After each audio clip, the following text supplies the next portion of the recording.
Hi everybody and welcome back to the Renaissance Woodworker. So if you've been hiding under a rock, maybe you haven't heard me screaming from the tops of the hills for the last couple of weeks, but I am now a woodworking interpreter and volunteer at the Steppingstone Museum in Havre de Grace, Maryland. The Steppingstone Museum is a turn-of-the-century kind of, we embrace anywhere from 1850 up till about 1903.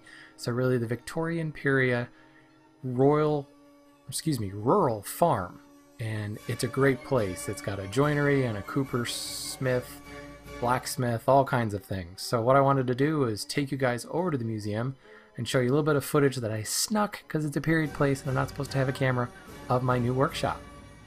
Here we are taking a look into the front entrance. You can see just an amazing amount of tools. The Steppingstone Museum has over 40,000 tools in its artifact storage. All kinds of panel saws in different pitches to work with, huge amount of draw knives, all those huge frame saws up on the wall there.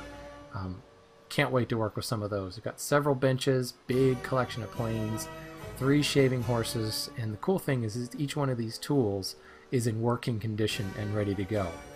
Here's probably the primary focus when guests come into the shop, this Victorian treadle-driven table saw. And many of you may have already seen this video. I put it up on YouTube. It requires 3 people to operate, 2 to work the pedals, and obviously 1 to move the wood across. There is no rip fence. We use primarily for cross-cutting. And truthfully, we just don't use it very much in the shop. It makes a lot of noise, and it takes 3 people to operate it. Once you get these gears turning, there's 600 pounds worth of cast iron under that table. It's pretty impressive. Take a walk back behind that, and we've got this great treadle-driven scroll saw. A lot of fun to work with that. Huge throat capacity.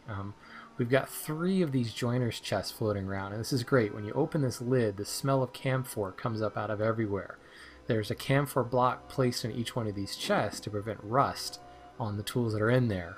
Great rosewood boxes inside. I'll show you more of that at a later time when I've had a chance to really find out what's in there. And that's what's really crazy about this shop, is there's so much stuff there. I've only begun to scratch the surface of what we have.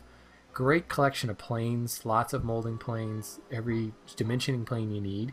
And here's our sign-in board, and there I am, S. Rogers. I am the joiner for Saturday.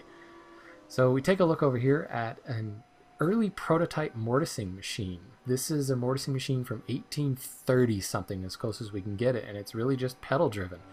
I gotta tell you, I don't know how you chop mortises was a thing, because I tried, and it's really hard to punch these things out. The whole thing ends up tipping forward. We'll determine it's a prototype because there's no maker's mark on it. There's a date that's roughly stamped. Now here's our treadle lathe. It's got a bicycle style 2 pedals, and you sit in the seat and pedal. A lot of fun to work with. Again, closer look at some more of our bow saws. Sorry, this is iPhone footage.